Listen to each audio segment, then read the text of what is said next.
Welcome back to A Veil of Crime, where we step into history's darkest stories of betrayal, murder, and rebellion. Tonight, we turn our focus to one of the oldest tales of defiance and punishment, the story of Lucifer.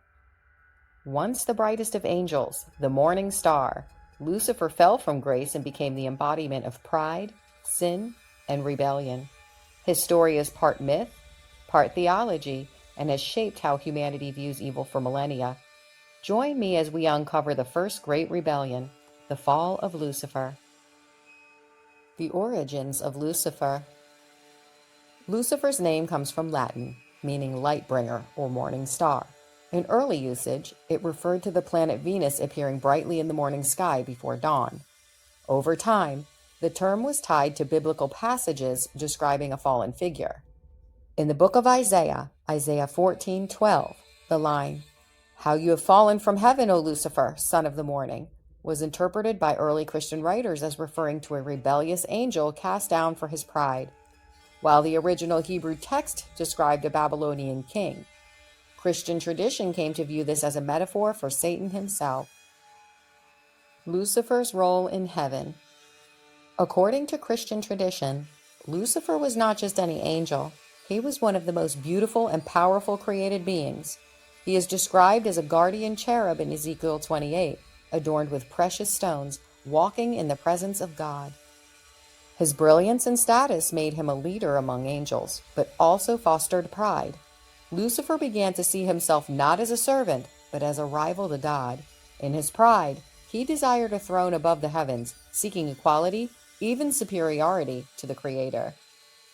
The Great Rebellion in Heaven.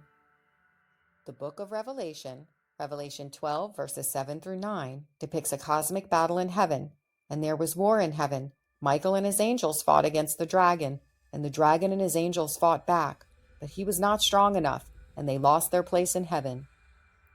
Lucifer, now described as the dragon or Satan, drew a third of the angels into rebellion with him.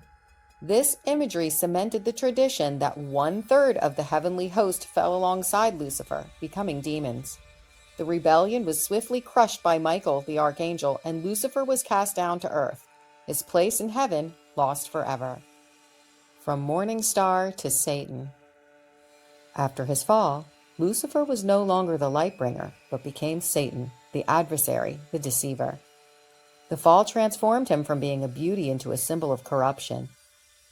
He is described as a roaring lion, seeking whom he may devour, a serpent tempting humanity in Eden, and the prince of this world opposing God at every turn.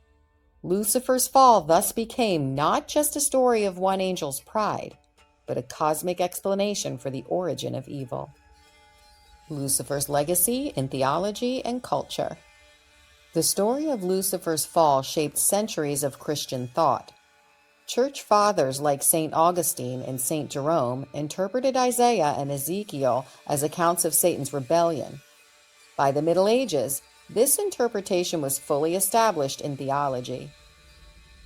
John Milton's Paradise Lost in the 17th century gave the most famous literary portrayal of Lucifer, depicting him as a tragic rebel, uttering the famous line, "Better to reign in hell than to serve in heaven."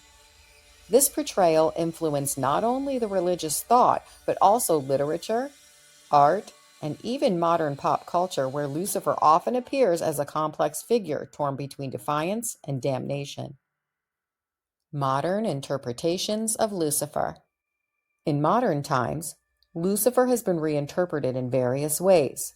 Some see him purely as a symbol of evil, others as a metaphor for rebellion against tyranny. Occult groups and writers like those in the 19th century Romantic movement even portrayed him as a misunderstood figure of freedom and enlightenment. Yet in Christian theology, the lesson remains clear. Pride leads to downfall, and Lucifer's rebellion is the archetype of sin. The fall of Lucifer is not just a religious myth.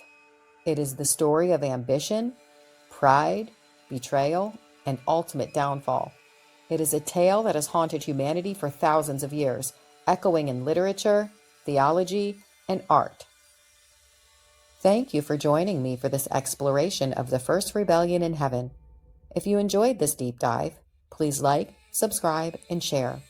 Don't forget to hit the notification bell so you never miss an episode. And if you'd like me to cover a case or story, send in your requests. It may become the next A Veil of Crime. Until next time, remember, even the brightest star can fall into darkness.